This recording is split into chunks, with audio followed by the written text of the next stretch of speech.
And welcome back, ladies and gentlemen. This is AhTravesty playing some Pillars of Eternity. We're still here in the Dracogen Inn. We just got done getting a quest here from Lord Heron. Apparently we gotta find his daughter.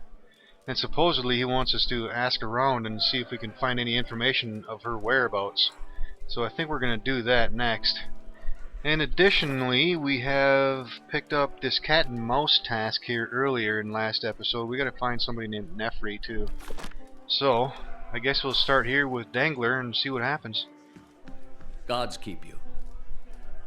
Tell me about Lord Heron's daughter. His lordship says she up and went missing the other day. I don't know any more than that. However these lording bastards handle their affairs ain't no business of mine. You look agitated. Something about this doesn't sit right with you, does it? Damn right it don't. That lord saunters in here like he's cut from cleaner cloth than the rest of us, and yet... Look, I don't want no trouble from you, or him, or anybody else. I'm just waiting for him to tire of my ale and leave so things can get back to normal around here. So much for your talk of decency. If you know something but say nothing, you're just as guilty. He leans on the bar and sighs. That girl, Ilis, she was looking to disappear. You should have seen her, watching a door like a sheep in slaughter. All the same, she didn't hardly speak to no one. Only folk I seen her talk to is Triggle. His shop's by the broken tower. Bit of a hothead, that one. My advice is to let that matter drop. Like I say, it don't profit to dig around in other people's business. Alright, let me ask you something else. I have questions about Deerford. Have you seen an Orlin called Nefri? He jerks his head at the stairs. Twitchy lady, that one. You said you don't see many travelers? Course not. Why would they come here? We got bandits on the road and an ogre in the forest, as that yapping fool Rumbald will tell ya. Worse yet, hasn't been a healthy child born here in over a year. Most kith that come here are just passing through. About that ogre. You don't hardly see him this close to town. Ogres and kith don't mix well. Ugly bastards, but they're smart enough to know that much. You want to know more, talk to Rumbald. His farm's southwest of here. Alright. Goodbye. Blood legacy. Alright, let's see here. Dangler explained that Alis has become acquainted with Triggle, the local courier. His shop is the one at Broken Tower. And we gotta talk to somebody about the damn ogre too, it looks like. And it looks like we can go upstairs to maybe find this Nefri person. Let's go take a quick look. Alright, a couple rooms up here. Eyes open. Let's go sneaky sneaky. Who's coming up the stairs? The Orlin hovers by the window, peering out of it every few seconds. As you enter the room, she watches you carefully, her hand hovering over her stiletto. She cranes her head to peer behind you. Anyone follow you? Who sent you? Someone told me you were responsible for heinous killings in Defiance Bay. Let me guess. Was that someone named Medrith? She draws her stiletto. It's a lie, plain and simple. I got on the wrong side of his employers, and now he's after me. But if you're here to do his dirty work, I won't make it easy on you. Relax, I just want to hear your side of the story. What story? The Dominels came after me. I just happened to rob the wrong place. How was I supposed to know they'd already claimed it? She runs her hands under her hood and through her hair. It was an honest mistake. I'm just trying to survive now. And if you spoke with Medrith, you know where he's waiting. Please, help me get out of here. Alright, go east. Medrith's waiting for you just west of the river. She nods slowly. Alright, I'm trusting you. Don't have much choice. See if you can send him the other way. That should buy me some more time. She follows the hooded figures toward the stairs, giving you a final uncertain glance as she passes through the door.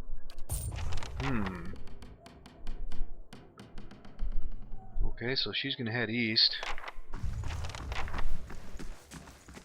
Oh, now we gotta direct Medrith away from Nefri. Okay. I'll take a look. Well, let's see what we have in here. Any goodies hidden in here? And Admith Hadret, Part 1. Another lore book. Alright, and a pile of coins. Let's stash all that. And let's see what we have over here. Another room right here. Let's go open this one up. Another empty room. Good. And a locked chest. Let's open her up. With a pile of coins. Let's grab it. And another locked chest. With some coins and some gems. We'll take them too. Anything else hidden in here? Nope. Let's go across the hall. Anything down here real quick? Nothing. Alright, let's check in here. Who's this? And we have some people in here. There's something ahead. Oh, there's something hidden in there as well. Well, Travis, let's go see what we can do here without being seen. So, we got a gem. The many faces of Barath. The moons of Eora. Alright, some more lore books. Alright, let's grab all this stuff. And what do we have here? Guildmaster's Staff. Increased reach and minor spellbind. Restore minor endurance. Okay, let's grab that. Let's see, we can probably give that to Durance. Alright, anything else in here? Nope, those are just a couple folks. Alright, I think we're done up here. Let's get out of here. Okay, back outside. Now, he mentioned something about a guy that knew something about an ogre to the southwest. I think we've been everywhere. Is there some place that we missed? It might be over here. I don't think we looked over here very well. Let's take a quick look over here. Oh, there is a guy right here, Rumbald. Damn Galloween for monsters like that. And damn the rest of the gods. The man paces angrily in front of a wrecked animal pen, his sun-weathered face twisted with ire. He's so wrapped up in his fury that he doesn't seem to notice you. Galloween slobbering beasts, blazing bloody effigy, thrice damned salty wench, and her soggy. You should really mind your language. Why? Will pretty words bring the rest of my pigs back? Mend my pen? Chase that beast from town? At least you're still in one piece. That's something to be thankful for. But these pigs are my livelihood. What am I supposed to do now? He bites his lips and closes his eyes. His nostrils flare with each quick, angry breath. The wife's always telling me to mind my temper. Just breathe deep and count to 10. An ogre moved into the area not long ago. People had been seeing glimpses and tracks out on the wood, but it seemed to be staying away from town. Or so we all thought, until it made off with my pigs. Now everyone's afraid it's going to develop a taste for kith, if it hasn't already. Tell me how I can help. I know it's too late to get my pigs back, but I'd set my mind at ease to see that thing's head shorn from its neck. In fact, you bring its ugly pate to me, and I'll trade you for something that's of less use to a farmer like me than to a rowdy-looking sort like yourself. What do you know about the ogre? It's the same as any other, I'm sure. A big, ugly son of a bitch with a nasty temper and an appetite to match. Trago could tell you more. He claims to have seen it in the wood. You can find him in his shop, right by the Broken Tower. You seen any sign of Alis Heron? How many times do I have to repeat myself? I already told those snooping guards I haven't seen her, but that hasn't kept him from nosing around my property. Okay, let's leave him alone. Find the ogre's lair somewhere in the wilderness outside of Deerford Village.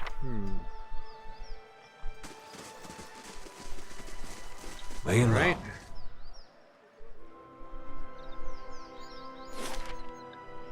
Alright, let's see here. Windfist Arms and Armory, we've been in there already. Well, let's keep looking around. Hendina's Apothecary. And here's Triggle's place. Yeah, we need to go to Triggle's place for sure. That's that place right there. But well, here's Hendina. Let's talk to her right now, I guess. The young woman leans against a wagon. One arm and one side of her face are covered with bandages, with raw, ripped flesh showing underneath. A minty, tangy scent wafts from her dressing. She smiles painfully. Just ventured into town? I'm about dry on some of my stocks, but you're welcome to have a look-see. Actually, I'm looking for a missing noblewoman. Oh, that lord's daughter? She was a new shade of green when I seen her the other morning. Chatting with Triggle she was, just outside his shop. She points at the crumbling tower. Let's try the survival option here. You're talking about morning sickness. Was she pregnant? Aye, and worked into a state about it she was. That girl was so sick, she didn't even notice Triggle's stink. I offered her some herbs to take care of the problem. Thought it might save her some trouble with her old man, but she wouldn't have it. Lord Haron said she was ill from travel. That weren't no road sickness, trust me. I know it when I see it. Thanks for the information. She adjusts one of her bandages. Anything else I can do for you? I've got some handy ointments if you're braving the roads anytime soon. You had said your supplies are limited. What happened? It's the damn roads. Can't reach none of my suppliers. So I'm stuck with whatever I can scrounge up in the wood. Deercap, riverweed, and the like. That's well and good, but most potions require something stronger too. Troll skin, vessel bone, what have you. And then there's really rare ingredients. Things you'd never be able to afford, let alone find on your own. What did you find? Hendina winces as the rest of the story comes tumbling out of her. I've been keeping an eye on a drake's nest east of town, at Deerford Crossing. The beast stayed just long enough to lay a clutch and moved on. Thank the Sky Mother it wasn't a full-grown dragon. She looks at her bandaged arm and grimaces. Fresh eggs are much more useful than the ones that get passed between merchants or left in nests for weeks or more. And that clutch looked to be at its peak. Thought I'd see about getting an egg, but I didn't realize so many of them had already hatched, or that young worms were so territorial. I could get an egg for you. She keeps her gaze steady, but you see hope kindling in her eyes and twitching at the corners of her mouth. I sure hope you're not leading me on. I don't think I could stand getting burned again. If you really mean to go after it, I'd certainly pay you. Just remember, big as they are, dragon eggs are fragile, and there's a lot more I can do with a whole one. How did you get burned? By the flame. How bad does it look? Just say it. I know you'll tell me straight. It looks like it hurts. That's a mighty soft way of putting it. I told you about my run-in with the worms. I reckon you put the rest together already. Tell me again about the dragon egg? It's in a nest perched in a cliff on the east end of Deerford Crossing. That's out in the wilds just east of here. I'm sure there are others elsewhere, but the one at Deerford Crossing is just the age I need. If you head out that way, be careful. The place is crawling with worms when I went out there, and I can't imagine they've gone anywhere else. What's wrong with the roads? Brigands, looters, you name it. The gods may be hollowing out our babies, but it's grown folk that's rubbing out the rest of us. People are scrambling to Defiance Bay because they hear there's healthy births there, and all those refugees in abandoned homes attract desperate sorts, like flies on dog shit. Show me your wares. Sure thing. Alright, so looks like she's got some healing potions. And some crafting supplies. And that's about it. Nothing I really need, though. Alright, Blood Legacy. Get Dragon Egg from Deerford Crossing. Somewhere to the east. Okay. Well, Laying low. let's go check this building real quick while we're over here. Alright, who's this? Another settler. Oh, we got some heistable stuff in here. Eyes open. Let's Well? get Travis up here and let's do a little bit of I see skullduggery. something. And we got a trap. Let's get into this. What do we have here? Some grain. We'll take it. And let's open her up. And major potion of major endurance and a pile of coins. Let's grab all that. Alright, let's get over here before he sees us. And we got some snowcap. Let's get it. We can probably sell that for a few coins. Anything else in here? Doesn't look like it. What does this say? The ledger lies open on the desk. It lists purchases and sale amounts for various alchemical equipment. Alright. Well, I guess we're done in here. Let's get out of here. Alright. Oh, Grieving Mother. That's the one that was on the map, wasn't it? You know what? Let's go investigate this. Let's see what this is all about. The woman looks briefly through you, as if she doesn't know you're there. And a couple villagers up there. Let's see what's up with this woman. This middle-aged peasant woman is dressed in a brown leather cloth draped down to her knees. Her hands are working at separating stringy, colorless vegetables in a pile before her, stripping the heads off the long, fibrous stems with a paring knife. She discards the stems one by one, placing the heads of the vegetables into a small cradle-like basket in front of her. She doesn't greet you as you approach. You're not sure she even knows you're there. Excuse me? The woman doesn't respond. She keeps stripping the heads from the vegetables with a steady rhythm. She may be deaf. There's no indication she heard you. Study the woman. At first glance, she seems nothing more than a middle-aged woman, unremarkable, maybe less stern than most, who seems more focused on the weaving in her lap than her surroundings. Yet you suddenly notice she's not stripping the vegetables before her any longer. She's weaving, and the vegetable pots are now missing. She still pays you no mind, her brown locks torn and snagged from lack of washing, like many of the townsfolk you've seen. There is a strange blur to her. Even the motions of her hands seem to be playing with threads that lack color, and a shape that lacks interest. It may be that she's half-minded, or deaf, but something feels wrong. As you watch, her knitting takes an odd cadence, and you have a terrible suspicion that something lurks beneath what your eyes are showing you. Focus on the woman. Her brown hair is long, almost impossibly to the length of her hands. As you follow the streams of her locks downwards, the hairs become long and black, splitting off into threads of black and silver, and wrapping around her hands.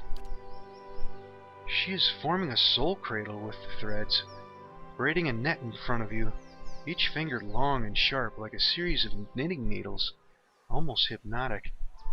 The silver and black strands of her hair weave together, with silver predominating as a highlight, the black shadowing it. And suddenly you are calm. You are on a plateau, almost the height of a tower, several stories high. The plateau is like a table lying beneath a clear sky, and beneath the plateau, surrounding it in all directions, a forest hazy with mist. Although whether it's actual mist, or distance, or a recollection. Resting in the curve of a natural arch above you is a great copper bell, half again the size of a man, hanging at attention, as if looking down on you and the event unfolding before you. The plateau has soaked in the sun, and the rock beneath you is rough and warm. The sky forms a cradle around you. You feel different, not disembodied, but you feel your body. Your physical contours have changed along with the surroundings. and you hear a soft series of chimes like wind chimes. At the sound, the scene gains color and texture, as if the sound is beckoning you gently forth, filling your senses and thoughts, like mist roiling softly into a sealed chamber. And focus on the chimes. The chime coaxes you deeper into the memory, and you're certain it is a memory, a warm one. You are on the stone of the plateau, your knees on the warm texture of the ground, silver, white, shimmering like AhTravesty. The plateau is formed of it, glistening in the sun. You can feel the heat on your skin, your wrists, and your hands. Your hands are in motion, weaving, not thread, but gathering, tenderly moving along the first movements of Barath's wheel. Your hands are wet. Your hands are upon the flesh of a newborn child, and you can feel the crowning of a tiny head turning in your grip, its head slick, wet from the womb. The hands you are wearing, inhabiting, have done this many times, and they are practiced and confident. You can feel distant pains in your own head as the head emerges, a stream of fluid from the womb helping the newborn slide forth, and a woman's labored breathing, crying out. Focus on the child, the movement of your hands. As your hands move, you hear the sound of chimes, clear, cutting through the haze of memory. You cannot see where they are coming from, but they are close, and they are meant as a comfort. Of that you are certain. Draw the child forth, and coaxed by your hands, every movement causing the chimes to sound again. Almost eagerly the child comes forth, and as it does, your hands are in motion, weaving, moving along the length of a soft, wet rope. No, an umbilical cord from the legs of the naked woman before you. You are holding a small child, still wet from the womb before you. The child cries out, its cry full of life, full of soul, the ringing of chimes echoing in its thoughts, filling it with its welcome.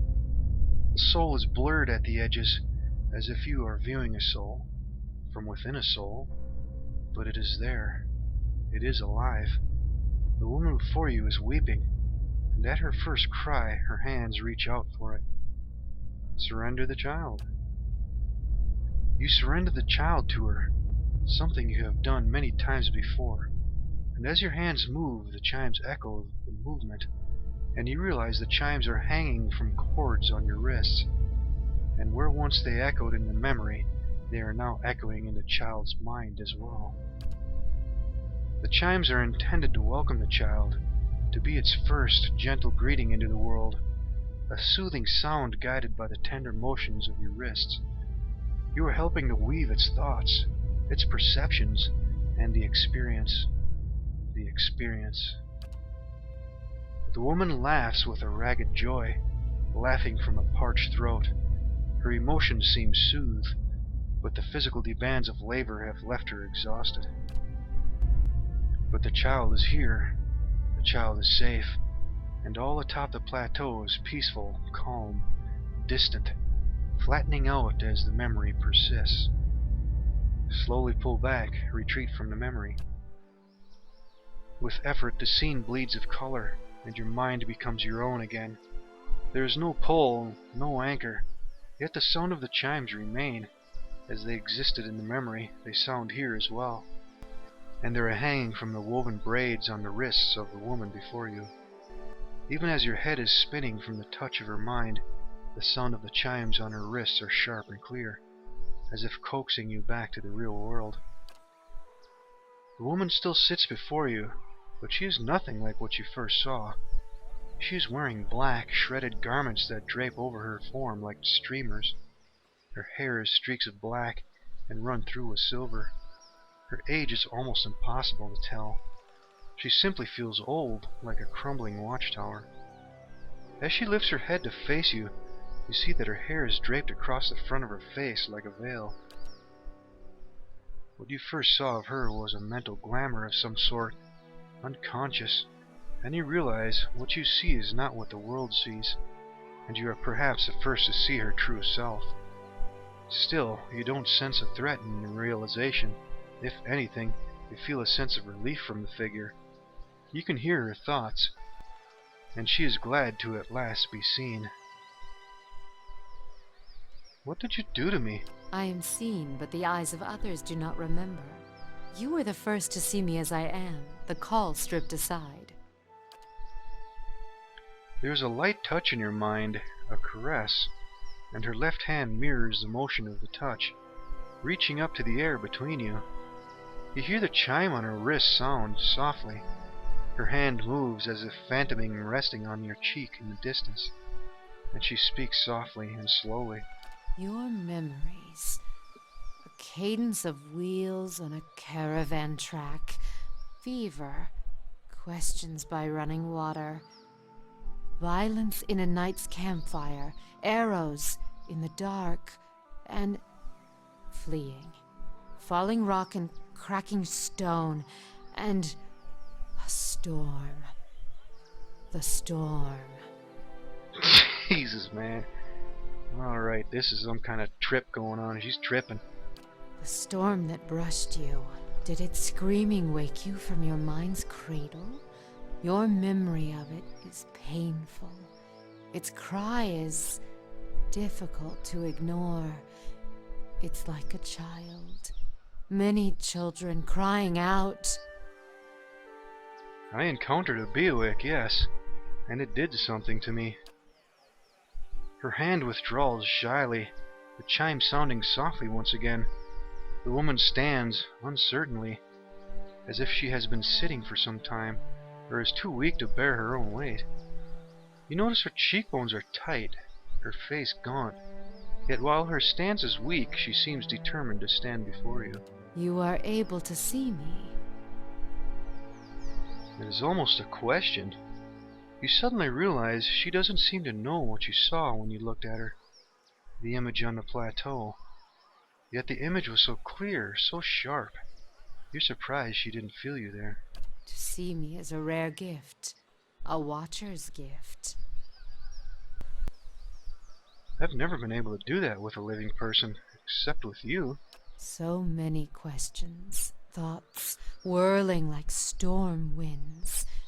That storm still roars through you, deep beneath your thoughts, yet muted and secret, like an underground river. I cannot tell if it is carving new channels, or eroding what keeps your true strength buried. Wow, man, this chick's had an acid trip, bro. The fact that you could hear it at all, survive it, is something few have ever done. Your power will grow stronger with each soul you touch, as it allowed you to reach out to mine. There is a silence, and although it seems to last for but a heartbeat, in your thoughts it stretches out between the two of you, like a pull between your minds.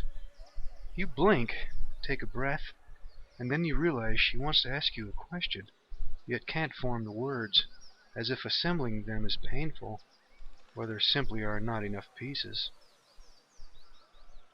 Assemble the thought. Do you wish to travel with me? You feel a wave of fear, gusted with the strength of relief, although oddly her expression does not change.